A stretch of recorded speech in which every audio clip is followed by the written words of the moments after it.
naputol man akong recording, but anyway, going back, this is the first time na Christmas Eve na nag-inusara ko. Kind of, maybe you'd call nostalgic, pero I try not to think about it. Okay, you know, you have to make the most out of a situation. Dili magmukmok. I'm okay. Kaloy sa Ginoo mayroon man akong pamati. Naghimo ko og kuan ganiha peach cobbler akong gihatag sa akong tenant dere sa cottage, ang pastor o iyang wife.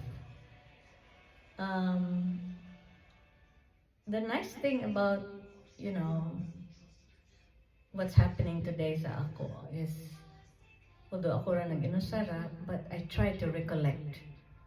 Nag-reminisce na lang ako. You know, di ba sa atong kabataan, mga bata pa ta, the 24th, Alegre jud kaayo. We always have a big party going on. Naatay Christmas program, Christmas play, exchange of gift, and alegre jud kaayo sa tanan. So I'm so thankful having those memories. I look back to it.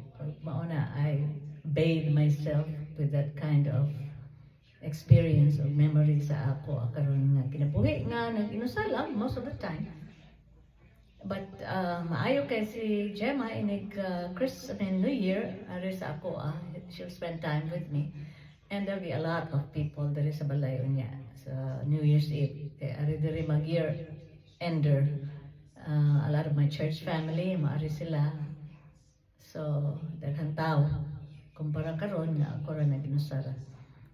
And my tenant wanted to bring me sa Daytona. That was so sweet of them, knowing that I was going to be alone here. Pero I was supposed to spend Christmas ngadto sa Tampa, imbitar man ko nila, pero para maglayo ra sa kaayo niya, mag-train ko pa doon dito, maikog sa ko, magpakuha na po rin Margie.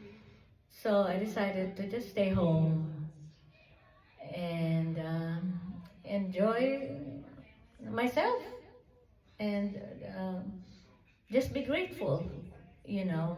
Some of the essence and in Christmas is of course the birth of Jesus Christ, the love, the ultimate love gift that was given to us by God the Father through Jesus Christ. So mao kana ang essence gid, the most important reason why we celebrate Christmas. Dili kay just gift giving and, you know, family get together, but we need to focus on what the essence of the season is, and that is the birth of Jesus Christ, the ultimate gift from God the Father. Kung dili tungod sa iyang birth, wala unta ang atong salvation. So kana atong naon. But anyway, I hope you had a good Christmas, and ang pinaka-importante maayo atong mga lawas, and we are all complete, gisustain sa Ginoo ang atong mga kinabuhi this year. Although we miss, of course, Mommy and Gigi, of course, my husband. Ting-ting, ang mga bago na itong nawagtang sa atong pamilya. Of course, si Totong. We just remember good memories about them too. So anyway, maulan ni. Thank you for your time, and hopefully, like I said, basig maluing Ginoo next year. Nakita-kita na pud ta, maayo ang atong lawas ug maayo atong bulsa, magtigom usa. Kay daghan jud kay mga gastuhan. Okay, my sisters, my brothers, I love you very much. I miss you, and you all take care of yourself. And love the Lord. Give your lives to Him. Okay? Take care and bye-bye for now. God bless you.